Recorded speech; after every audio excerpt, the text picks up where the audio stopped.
Damos la bienvenida a la doctora Rosana Alvarado. Ella fue asambleísta, fue también ministra de Justicia.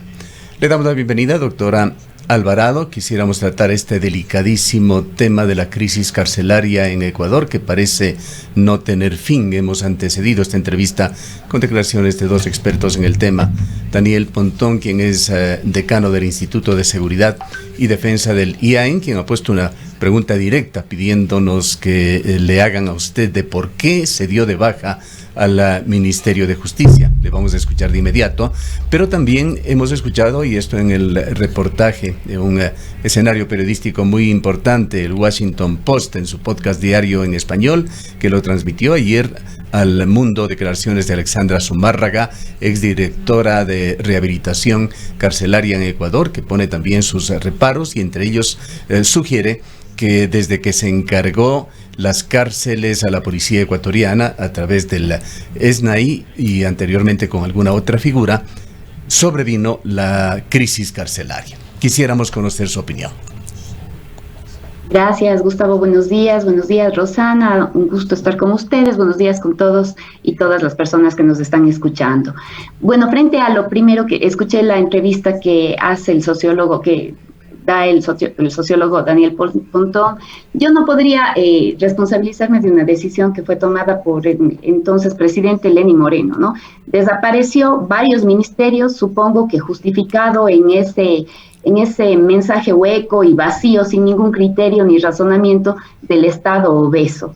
En esa línea es que se permitió pues hacer unos recortes que no solamente en términos presupuestarios, sino en términos de personal y de política pública, pues detonan y tienen unos impactos que ya debían haberse superado en el nuevo gobierno. Finalmente es un gobierno que ya está en este momento un año y que podía haber o restablecido el Ministerio de Justicia, crear un ministerio, si no quería, pues tomar nuevamente la creación de una institución correísta, porque veo que ese es el estigma con el cual aparecen o desaparecen a varias instituciones. Podía haber ya creado un ministerio que defina la política pública de rehabilitación, el control de las cárceles y del sistema penitenciario, y con ello evitar entregar el sistema penitenciario a la policía, que es en general un experimento que nos conduce al fracaso, pero un doloroso fracaso, el de una carnicería, el de masacres como las que estamos viendo.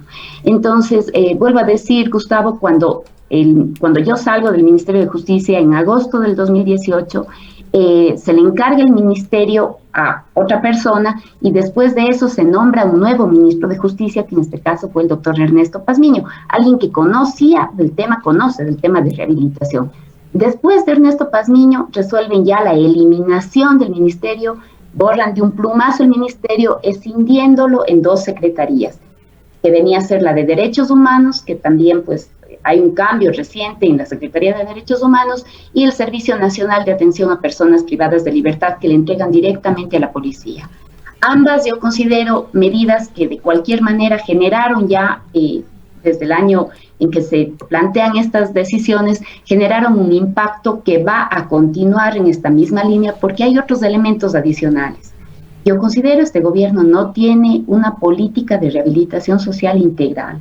No tiene idea de cómo funciona el aparato estatal y menos estos espacios que son los más complejos, los más difíciles de tratar y sobre los que se necesita desde luego un enfoque de seguridad, un enfoque de rehabilitación y un enfoque integral de derechos humanos.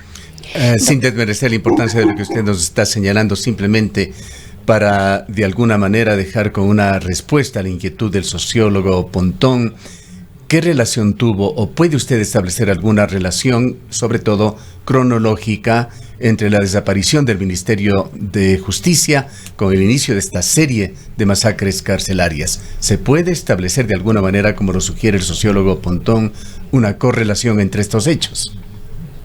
Es que, Gustavo, con los números, ¿sí? Con los datos que matan relatos, si es que usted se fija en los números, en verdad, los grandes problemas penitenciarios, las masacres, sí inician en el año 2019, cuando ya estábamos sin Ministerio de Justicia y cuando se había entregado el servicio de rehabilitación a la Policía Nacional. Esa no es una medida técnica, esa es una medida más bien de corte político, de una indiferencia y una indolencia hacia los derechos de las personas privadas de libertad, pero además es imposible creer que existe una suficiente capacidad dentro de la Policía Nacional para desarrollar el enfoque de rehabilitación y de derechos como es el que la Constitución y la ley ordenan para los encargados de rehabilitación. Entonces, claro que hay no puede ser una coincidencia, es más bien una consecuencia entre la desnutrición del Estado, porque además no pasa únicamente por haber eliminado un ministerio, sino por no haberle entregado a las nuevas instituciones ni los recursos, ni el personal suficiente, ni el apoyo técnico para que puedan desarrollar su trabajo. Ahora, doctor Alvarado, muy buenos días. Sería importante también de su experiencia en el Ministerio de Justicia y la relación con estos procesos relacionados a las cárceles del país, a los centros de rehabilitación, que en definitiva no lo son. ¿Cuál es la opinión que tiene usted sobre el SNAI, sobre este Sistema Nacional de Personas Privadas de la Libertad, respecto de su estructura, de cómo está constituido? Y quizás una de las principales críticas que ha recibido esta entidad, este organismo, es la ausencia de personas que definitivamente conozcan a profundidad la gestión de centros de este tipo o temas relacionados a la rehabilitación social. Usted ya ha hecho referencia a la Policía Nacional. Definitivamente no es un organismo que pueda tener las competencias o llevar adelante las directrices de un sistema o un organismo de esta naturaleza. Gracias, Rosana. Buenos días. Es una mirada diferente, es un enfoque completamente distinto. Hasta antes del 2008, algo así como lo que hoy existe, el organismo técnico penitenciario, estaba presidido por la Fiscalía General del Estado, hasta antes de la Constitución, hasta antes del 2008, ¿sí? Y eso dejaba ver que la mirada del fiscal, del investigador, de quien les indaga, de quien les investiga, no puede ser una mirada rehabilitadora. En esa línea se hicieron algunos cambios y precisamente la Constitución contempló que el enfoque para la rehabilitación tiene que ser otro que el de investigación. Parece una obviedad, pero sin embargo hemos caído en negar esas obviedades y hacer precisamente lo contrario a aquello que indican esas obviedades. No puede ser la misma persona que les investiga la que les vaya a rehabilitar. La policía es un criterio mundial, una tesis que sobre todo los expertos de seguridad están desarrollando.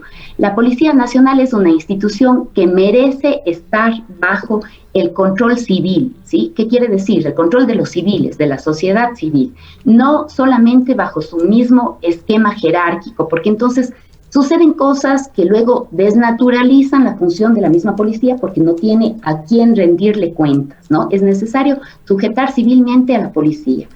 Eso de un lado, en términos de la institución policial. Si es que eso trasladamos a un servicio de atención a personas privadas de la libertad, le estamos dando la rehabilitación a la misma persona o a la misma institución que se encargó de investigar el delito, que se encargó de hacer la pesquisa, que se encargó de la indagación, que posiblemente no alcanza, porque ya su visión es de investigador del delito, su visión no le alcanza para mirar la rehabilitación como un derecho humano, y de acuerdo a lo que dice la Constitución. Y a eso le sumamos otros grandes errores, que es no contar con presupuesto suficiente. El Ministerio de Justicia, hasta donde yo estuve, pues el principal gasto, diríamos así, del Ministerio, porque no se consideraban inversiones, el gasto en qué estaba centrado o qué era lo que se llevaba la mayor parte del presupuesto del Ministerio. La alimentación de las 38,000 personas privadas de libertad. Más allá de ese gasto que era necesario sostener y mantener, porque ya se imaginarán ustedes los graves problemas que se presentan si es que no existe la alimentación, si es que no hay un día con desayuno y cosas así, ¿verdad? Además de violar derechos humanos. Pero además de eso, el resto de los recursos se destinaban a la necesidad de pagos de agentes de seguridad penitenciarios. ¿En qué circunstancia está un agente de seguridad penitenciario?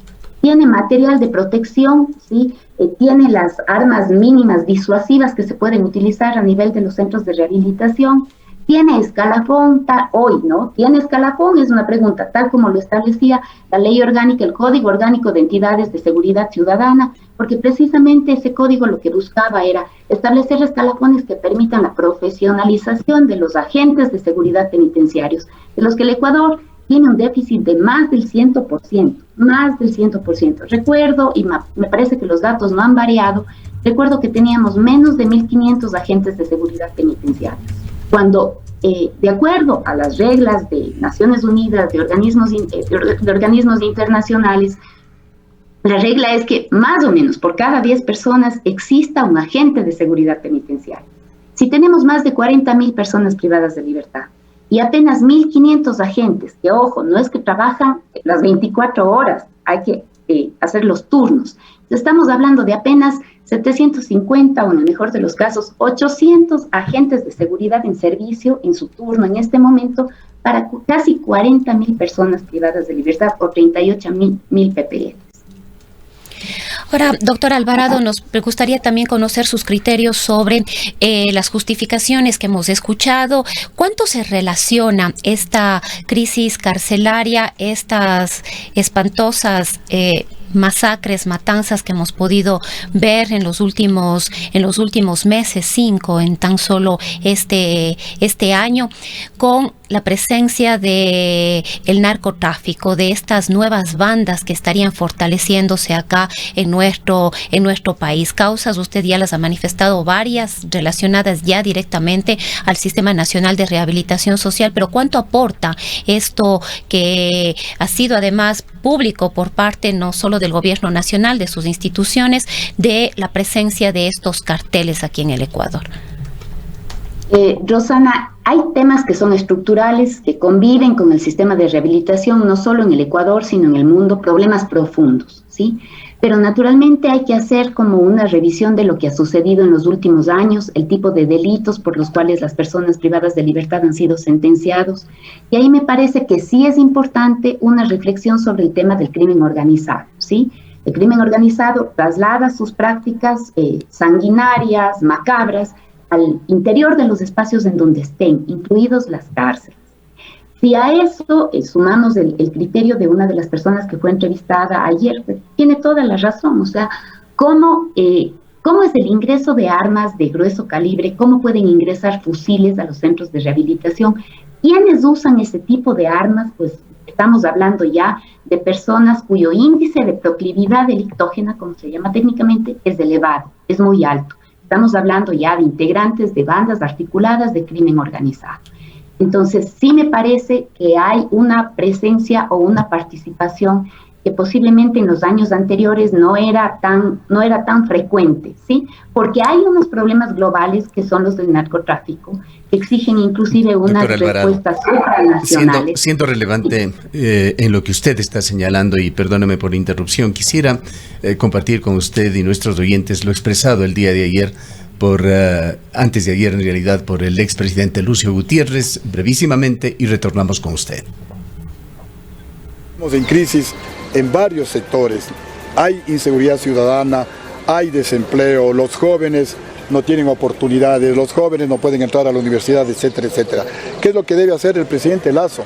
Dejar de culparle a Rafael Correa de que abrió las puertas a la delincuencia y más bien cerrar esas puertas. ¿Cómo? Le voy a hablar desde mi experiencia. En mi gobierno, para reducir la delincuencia en el país, yo implementé el requisito del pasado judicial para que todos los extranjeros que deseen ingresar al Ecuador y que sean delincuentes y que tengan su historial delictivo manchado no puedan ingresar al país. Vino Rafael Correa, levantó ese requisito y le convirtió al Ecuador en un basurero de la delincuencia internacional. Entonces el presidente Lasso debe volver a implementar el requisito del pasado judicial. 2, en mi gobierno había la ley para portar armas y nadie mal utilizó el arma para asaltar a alguna persona. Nosotros no podemos tener el arma en nuestro vehículo, en nuestra oficina, no podemos andar armado en la calle y por eso estamos a merced de los sicarios. Los únicos que pueden andar armados hasta los dientes son los sicarios. Hay que volver a la ley para portar armas. Si el presidente Correa no renovó el convenio para que desde la base ecuatoriana de Manta se utilice tecnología para combatir a los carteles de la droga, pues el presidente Lasso debería firmar otro convenio con otro país que tenga la misma tecnología e instalar esa tecnología en cualquier... El tiempo apremia y tenemos que aprovechar de la mejor manera, doctor Alvarado, pues no podemos dilatar por mucho tiempo esta entrevista, tenemos otro compromiso posteriormente, pero en suma, Lucio Gutiérrez se refiere a otras medidas tomadas en el gobierno estos ya en el gobierno de Rafael Correa, el haber quitado el requisito del pasado judicial, el aporte legal de armas que se lo modificó y el cierre de la base de Manta. Y usted conoce que se le acusa, no solamente Lucio Gutiérrez, muchos otros actores, al gobierno de Rafael Correa, como un detonante de lo que estamos viviendo, a una connivencia con bandas delincuenciales y el narcotráfico. Ahora sí, complementemos su respuesta. Gustavo, eso es porque no tienen respuesta y porque no tienen aptitud, porque no tienen ninguna responsabilidad sobre su propia ejecución del plan de gobierno. ¿Cuántas bases militares hay en Centroamérica, por favor? Y Centroamérica está cooptada por el crimen organizado. ¿Cuántas bases militares hay en Colombia y cuáles son los datos de la delincuencia, de la inseguridad en Colombia? Ayer le acaban de asesinar en Colombia, en la isla Barú, al fiscal antidrogas de Paraguay mientras estaba vacacionando en su luna de miel. ¿Cuántas bases militares hay? Se cree, de verdad me molesta a veces escuchar unos comentarios tan simplificados. El pasado judicial, Gustavo, ¿cuántas personas privadas de libertad son extranjeras? ¿Qué porcentaje? Y en el caso de que ingresen al país para delinquir, ¿usted cree que entran legalmente? Entonces son de verdad unas cosas bastante simplificadas que no merecen ni ponerse a desbaratar porque creo que solas no encuentran ningún tipo de sustento. Aquí el gobierno nacional tiene que definir con claridad cuál es su política de rehabilitación enganchada a su política de seguridad, con el adicional de que una política de rehabilitación no puede desentenderse de la rehabilitación, no solamente del sistema penitenciario o carcelario. Tiene que ser una política de rehabilitación, acompañada de ¿qué? De recursos y de personal. Ya basta de seguirle desbaratando al supuesto Estado obeso. Están desnutriendo todas las políticas públicas. Aquello que se haya hecho mal, que puede haber cosas que se tengan que corregir y se tengan que superar. Pero lo que se hizo bien hay que volver a hacer, hay que mantener, hay que restablecer. El presidente Lasso dice que se ha preparado para ser presidente más de 10 años. Bueno, tiene que demostrar que se ha preparado para eso. Tiene que darse cuenta de que el tema de seguridad no puede estar encargado solamente a la Policía Nacional.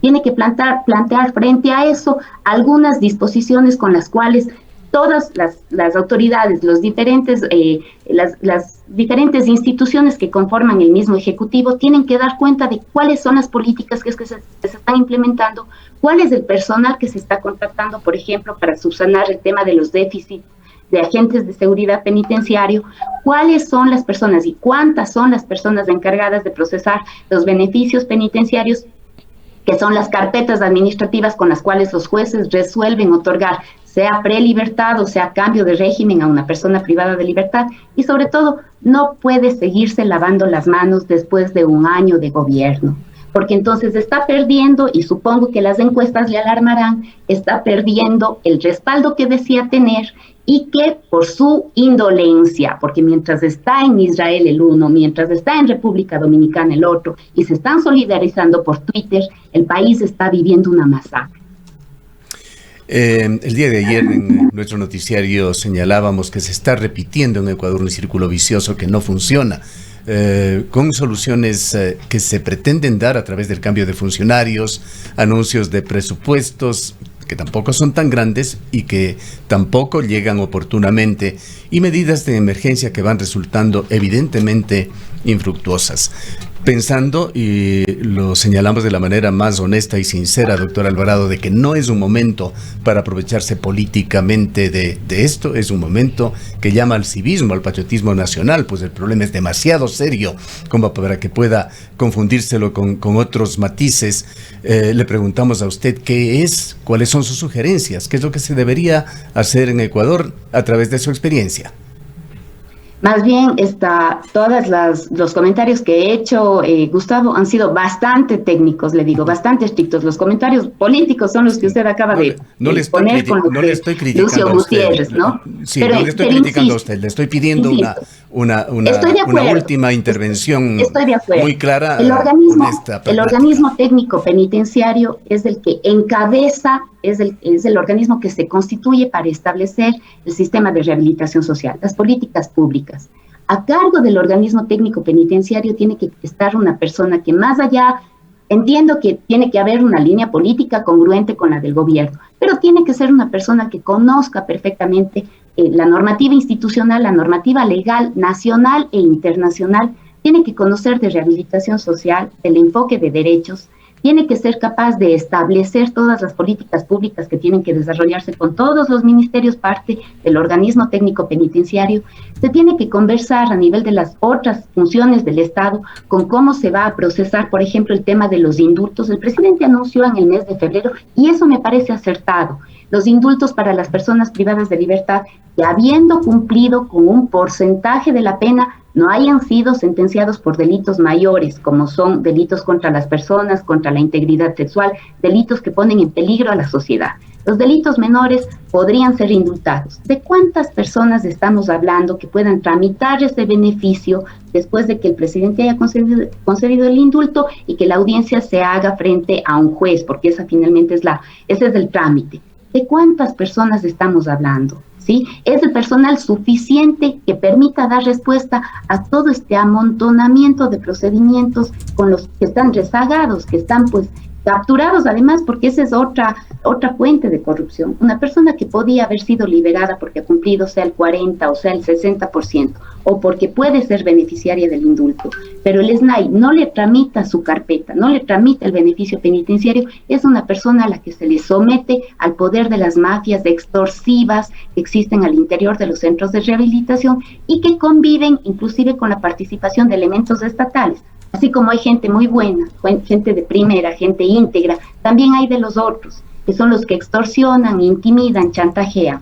Entonces, tiene que haber allí un sistema acompañado de presupuestos, acompañado de personal que pueda tramitar estos beneficios penitenciarios y también los indultos. Luego, lo otro, la política sobre drogas. El presidente creo que aquí tiene varias confusiones. En muchas ocasiones ha mencionado la eliminación de la tabla de drogas. Se va a seguir criminalizando a las personas consumidoras, no a las personas que son parte del narcotráfico, del crimen organizado. Ese es un problema global. No veo que haya una salida, que haya una respuesta del presidente frente a estos grandes problemas. Pero eliminar, por ejemplo, la tabla de drogas va a significar recluir un mayor número de personas y someterles a las masacres penitenciarias y a que siga creciendo el hacinamiento. Gustavo, en el Washington Post, de la nota que usted leía, que daba cuenta, estamos hablando de más del 60% de hacinamiento. No sé si será el 60%, pero había un 40% de hacinamiento que tiene que disminuir. La medida de la prisión preventiva es, en parte, yo diría, sustantiva, la gran culpable de tener este nivel de hacinamiento. Había más de un 35% de personas privadas de libertad con prisión preventiva. Entiendo la necesidad, la racionalidad, la proporcionalidad de la prisión preventiva cuando se trata de una persona que ha asesinado a otra, a un femicida, a una persona que ha agredido sexualmente a otra. Es indispensable la medida, no cabe ninguna duda. Una persona que puede fugarse del país, es indispensable la medida. Pero estamos hablando de personas que están relacionadas con pequeños delitos.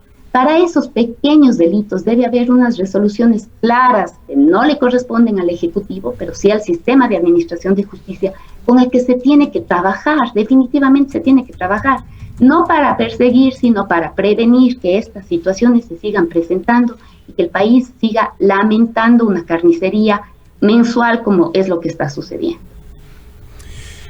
Doctor Alvarado, quisiéramos aquí poner un punto y aparte en la crisis carcelaria, sin prejuicio de que si usted quiere referirse a cualquier otro aspecto lo haga, pero se está cumpliendo también un primer año de gobierno de Guillermo Lasso y son momentos para evaluaciones generales, contradiciendo quizá lo que le pedí en la pregunta anterior de objetividad, pragmatismo. Quiero preguntarle una pregunta netamente que requiere de una visión política. ¿Coincide usted con lo que otro de nuestros recientes invitados dijo, Rafael Ollarte, que con su actuación durante el primer año lo que está haciendo Guillermo Lasso es asfaltando el camino para el retorno del correísmo? Bueno, yo no quisiera hablar de esa perspectiva de ya viene ya regresa el correísmo. Me parece que el correísmo es una propuesta política que se quedó instalada en el país. Yo estoy alejada, Gustavo, de la política, no converso con movimientos políticos. Este momento no me interesa volver a participar. Creo que ya pues estuve 10 años. Entendemos que se ha reintegrado a la academia usted, hasta donde conocemos. Sí, un poquito, sí. Entonces, pero yo considero que este es un gobierno de absoluta indolencia, este es un gobierno en donde las cifras dan cuenta de que únicamente se ha gobernado para unas élites, entre esas pues las notas nacionales que nos cuentan cómo ha acrecentado el patrimonio de un banco en el país, las utilidades que se han generado desde ahí, desde las instituciones bancarias y financieras. Estamos otra vez en manos de la banca y esa no creo que haya sido ni de lejos la voluntad del país. El país se confundió, pues esa es su decisión, pero hoy está clarísimo que es un gobierno que no está interesado en cumplir ni con la Constitución, ni darle a la ciudadanía una respuesta sobre su vida, sobre la calidad de vida, sobre el encarecimiento y la ausencia de derechos, de recursos.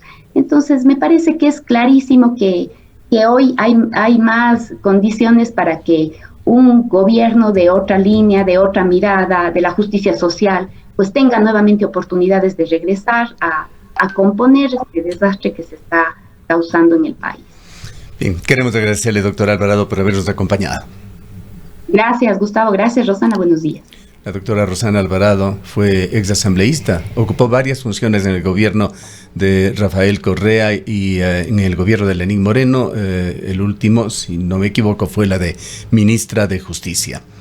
En cuanto a la otra importante entrevista que debíamos tener esta mañana, lamentablemente, y esto sucede en la radio en vivo, los horarios no siempre se ajustan a lo que quisiéramos, tenemos que postergar para el día de mañana la entrevista que también en vivo tendremos desde España con Natalia García Freire, una escritora novelista cuencana que está teniendo un enorme éxito en el lanzamiento de su segundo libro. No queríamos hacerlo una entrevista corta al apuro, queremos hacer una entrevista a fondo con Natalia García, razón por la que pedimos disculpas y la postergamos para nuestro noticiario de mañana.